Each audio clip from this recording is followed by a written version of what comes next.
Hi students! So we are going to be taking a look at the second part of our notes. You have a table to fill in with a variety of terms, and I would like for you to fill this in while watching the video. So have the video up on one part of your screen and these notes pulled up on another part. And essentially what I'm going to do is I'm going to go through a series of examples that show these tools in action. So these are all rhetorical tools. And so what does that mean? They are tools that the author uses in order to persuade their audience to do or believe something. That's what rhetoric is, persuasive language.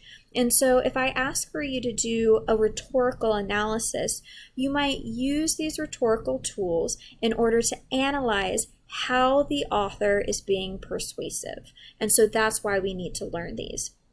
So let's go ahead and get started. I'm going to jump right in because there is a good number of slides to cover, and I want to make sure we get through all of them. So I'm going to read a quote, and then I would like for you to consider which of the terms from your table the quote is exemplifying.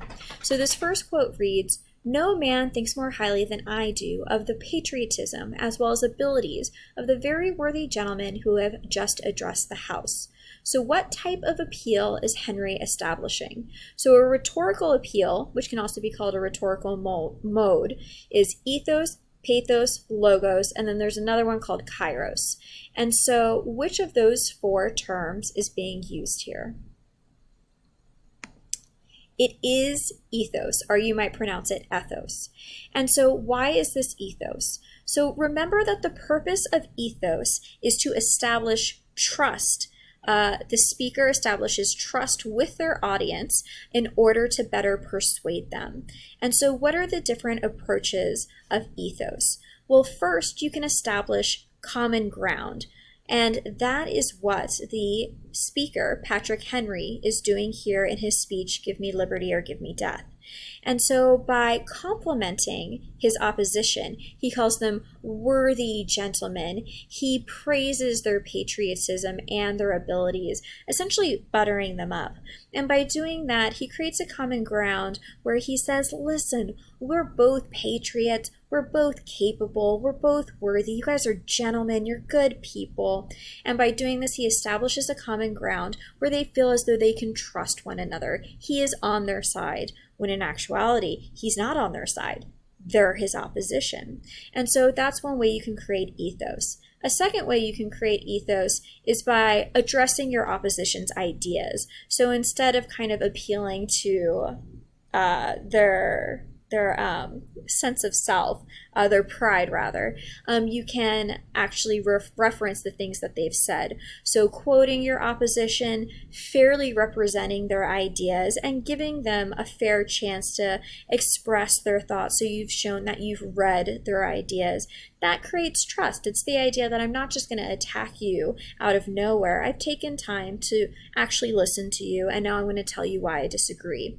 That creates trust. That is ethos.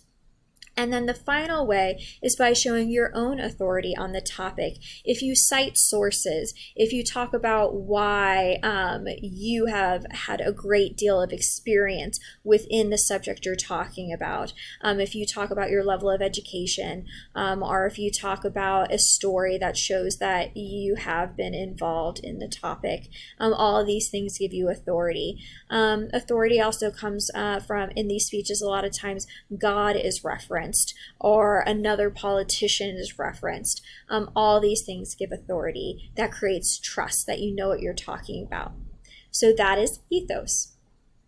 All right, let's take a look at this next one. "There is no retreat but in submission and slavery. Our chains are forged. Their clanking may be heard on the plains of Boston.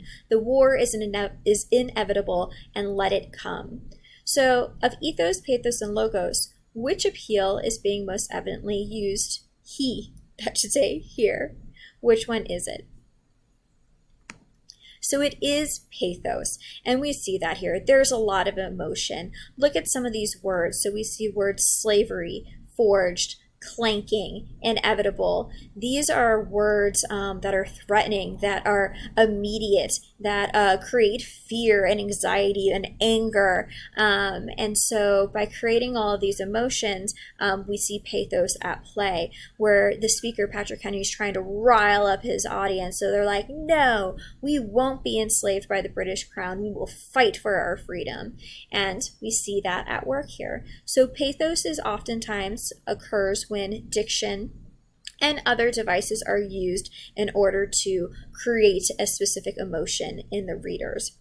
Another way that pathos occurs is through the story of the individual. We see that a lot when someone tells an anecdote about one person who experienced something. That story of the individual is often used to also create pathos. So for the ethos and pathos, make sure to get kind of the strategies that are used within those rhetorical appeals down in your notes. And if you need to pause the video to do that, please do so. All right, let's scoot on. Is this the part of wise men engaged in a great and arduous struggle for liberty? Are we disposed to be of the number of those who having eyes see not and having ears hear not the things which so nearly concern their temporal salvation? So from your list, what rhetorical device, so not a rhetorical appeal, we're now talking about rhetorical devices, what rhetorical device is at play here? It is rhetorical question and parallel structure. So the rhetorical question should stand out pretty clearly because we have question marks. Now the purpose of rhetorical question is to inspire thought in your audience. You don't actually expect them to stand up and answer you or to write you a letter back and say, oh, that was a good question, let me tell you what I think.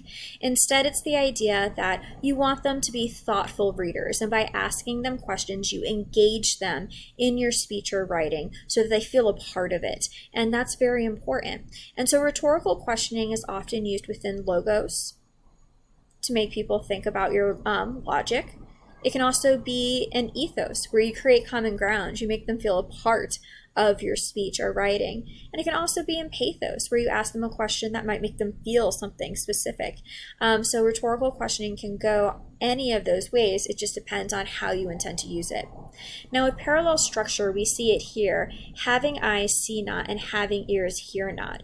Parallel structure is when you have a similar sentence structure where you then switch out words. So having blank, having blank, having eyes, having ears, blank not, see not, hear not. And so we have this sentence structure, and what it does is it creates a beautiful rhythm. You might have detected it when I read it out loud. And parallel structure almost always goes towards the purpose of pathos. The beautiful rhythm of it creates some type of emotion within readers, oftentimes some kind of passionate emotion, and it makes them lean forward and listen more closely because it's such a rhythmic and interesting sound. So that's parallel structure. So let's check out this next one. For my own part, I consider it as nothing less than a question of freedom or slavery, and in proportion to the magnitude of the subject ought to be the freedom of the debate. So on your list, what devices are being used here? It is either or reasoning as well as loaded language. So the loaded language occurs within the word freedom or slavery. So loaded language is very similar to diction in that it's word choice, but it's specifically word choice that is loaded with meaning due to historical context. So within the context that Patrick Henry is talking, freedom and slavery are very charged terms. And so just by simply using these words, he's going to rile up his audience who are going to have a lot of emotions about what these words specifically mean to them. And then with the either or reasoning, it's very clever. He says we can either have this positive thing of freedom or we can have this negative thing of slavery. Those are your two choices. You can't choose anything else. Now we know that's not true. In life, you always have a multitude of choices. But when an author or a speaker makes it seem like you only have two choices, and one of those choices is clearly something you wouldn't choose, you're obviously going to choose the good one, and that's the one they want you to choose. So it's almost as though they're tricking you into choosing what it is they want you to, or like what they want you to do and think. And so that's how either or reasoning works. It's kind of manipulative. So let's go to the next one. I have but one lamp by which my feet are guided, and that is the lamp of experience. What is being used here? It is metaphor. And so the metaphor compares lamp to experience. So you're comparing two unlike things. The familiar object is the lamp. We understand how lamps work. The complex object is experience. That is the thing that might confuse us. So just like a lamp, you can turn on to shed light so you can see things better. Within the comparison, Patrick Henry is saying that if you gain experience, it will shed light on your on the situation so that you can better understand the situation. So by comparing these two things, it helps us better understand what he means by this complex abstract term of experience, because we understand how lamps work. So now we can understand how experience works. And that is how metaphors work. All right, let's take a look at the next one. Has Great Britain any enemy in this quarter of the world to call for all this accumulation of navies and armies? No, sir, she has none. So which of your devices is being used here? It is Hypophora, which might be a new one for some of you guys. So what a Hypophora is it's a rhetorical question, except the question is then followed by an answer. So it makes it a little bit different. And Hypophora is definitely a tool used within logos. And so essentially you ask a question, but instead of letting the audience's mind wander so they can come up with their own answer, you direct their mind to go in a specific way by giving them the answer. So you're controlling their thought process into a certain direction. And so this works within logos because you're kind of forcing your audience to follow your logical reasoning by asking questions and giving answers and taking them step by step through your logical process. And so that's how Hypophora works. All right, next one. We have petitioned, we have remonstrated, we have supplicated, we have prostrated ourselves before the throne, and have implored its interposition to arrest the tyrannical hands of the ministry and parliament. So of your list of devices, which one is happening here? It is parallel structure, which we've already talked about. We have blanked, we have blanked, we have blanked, we have blanked. So we see the common structure used with new words replaced in, but we also have a new term, anaphora. Anaphora occurs when you start consecutive clauses or sentences with the same word. We have are words. We have, we have, we have, we have. And so anaphora and parallel structure oftentimes work together. And the purpose of anaphora, it's another kind of sound device that works towards pathos, where it creates an emotion. We have done this and we have done this. It builds and builds and makes it seem like, hey, we have done a lot of things. And so the audience would be like, yeah, we have done all those things. And so it emphasizes the building of the list through that repetition. And so that's how anaphora works. All right, let's move on to a next one.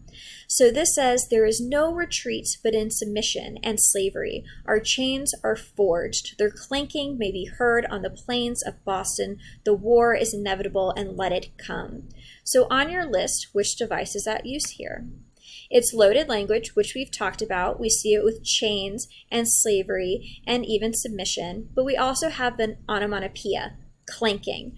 So sometimes with onomatopoeias, we think like moo, bang, but usually onomatopoeia in literature is actually words that are intended to sound like the sound they're describing. So clank, clank, clank. And so here the onomatopoeia is being used to emphasize the idea of chains being forged, to create that image of us being weighed down and feeling heavy, the clank of it. And so it's being utilized towards pathos, and also kind of within imagery to make us feel the weight of the chains. All right, so the next one, I know not what course others may take, but as for me, give me liberty or give me death. So what's being used here? It's one we've already gone over. It is either or reasoning. So I won't talk about this one, but this is the really famous moment in Patrick Henry's speech. So I felt like I had to include it. So think about how this uses either or reasoning and why he would put it there. So last one, the next scale that sweeps from the north, actually there's two more. I don't know if we're going to get through both of them. The next scale that sweeps through the north will bring to our ears the clash of resounding arms, Well, that's another onomatopoeia, so we have another example. And last but not least, I'm just going to go to the answer really quick. We have the mythical illusion of the siren. Illusions work when you reference something very complex and you take all that meaning, the whole story of sirens, and you put it in one sentence so that that sentence is packed full of meaning. And I'm out of time, guys, so hopefully you're